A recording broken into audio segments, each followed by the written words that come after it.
ఓం శ్రీ గురుభ్యో నమః. భగవద్భక్తులందరికీ నమస్కారం. ఈరోజు ఒక మంచి అంశాన్ని విశ్లేషణ చేద్దాం. మనకు వ్యాస భగవానుని గురించి తెలుసు. వ్యాసుడు 4 వేదాలను విభజించి మనకు అందించాడు కాబట్టి వేదవ్యాసుడయ్యాడు. అష్టాదశ పురాణాలను రాశాడు. మరియు అలాగే మహాభారత గ్రంథాన్ని కూడా మనకు అందించాడు. మరి వ్యాసుని ఏమంటారు? వ్యాసాయ విష్ణు రూపాయ వ్యాస రూపాయ విష్ణవే నమో వై బ్రహ్మనిదే వాసిష్ఠాయ నమో నమః అంటారు కదా. వ్యాసుడే విష్ణువు, విష్ణువే వ్యాసుడు అంటారు కదా. విష్ణు అంటే ఏంది, వ్యాసుడు అంటే ఏందో తెలిస్తే వీళ్ళిద్దరు ఒకటేనా అని తెలుస్తుంది. విష్ణువు అంటే సర్వత్రా ఉండే తత్వమే విష్ణువు. మరి వ్యాసుడు విష్ణుడే వ్యాసు అన్నప్పుడు సర్వత్రా ఉండే విష్ణుతత్వమే వ్యాసము. అది ఎలాగో తెలుసుకుందాం. నేను చిన్నప్పుడు పాఠశాలలో చదివినప్పుడు మ్యాథ్స్ సబ్జెక్ట్ లో మనకు వృత్తం గురించి చెప్తారు. నేను దానికి డీకోడ్ చేసి నా అనుభవ జ్ఞానంతో నా అంతరంగమందు ఆలోచన చేయగా వచ్చిన ఈ జ్ఞానాన్ని మీతో పంచుకుంటున్నాను. ఈరోజు మనము ఒక వృత్తాన్ని తీసుకుందాం.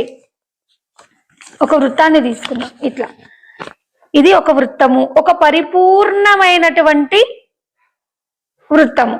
పరిపూర్ణం ఇది అంటే పూర్ణమై ఉన్నది, నిండుగా ఉన్నది. ఇది వృత్తము. వృత్తం మధ్యన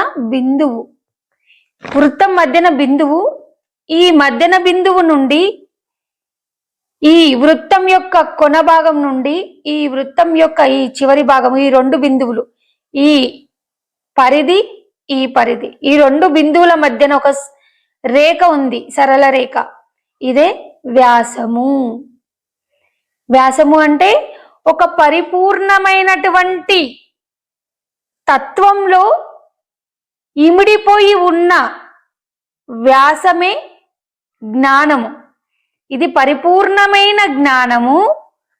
ఇల్లో ఉన్నటువంటి వ్యాసము అంటే ఈ బిందువు నుండి ఈ బిందువు వరకు వ్యాపించి ఉన్నదే ఇది వ్యాసము. ఈ బిందువు నుండి కిందకి వచ్చి అర్ధ వ్యాసము అంటే వ్యాసార్ధము అవుతుంది. ఇదేమో వ్యాసము, ఇది వ్యాసార్ధము. ఇది జ్యా అంటారు. ఈ జ్యానే వ్యాసము కూడా అంటారు. ఈ సగము ఉన్న జ్యాని వ్యాసార్ధము అంటారు. ఇది వ్యాసార్ధము. ఈ వ్యాసాలు ఎన్నన్నా గీయొచ్చు. ఈ సర్కిల్ లోపల ఎన్ని వ్యాసాలైనా గీయొచ్చు. అంటే మనం ఇక్కడ ఒక అర్థం చేసుకోవాలి. వ్యాసం అంటే పరిపూర్ణమైన జ్ఞానంలో ఇమిడిపోయిన జ్ఞానము. అంటే ఈ పూర్ణమైన ఈ సర్కిల్ ఉంది కదా, ఇది పూర్ణత్వం. పరిపూర్ణమైన జ్ఞానంలో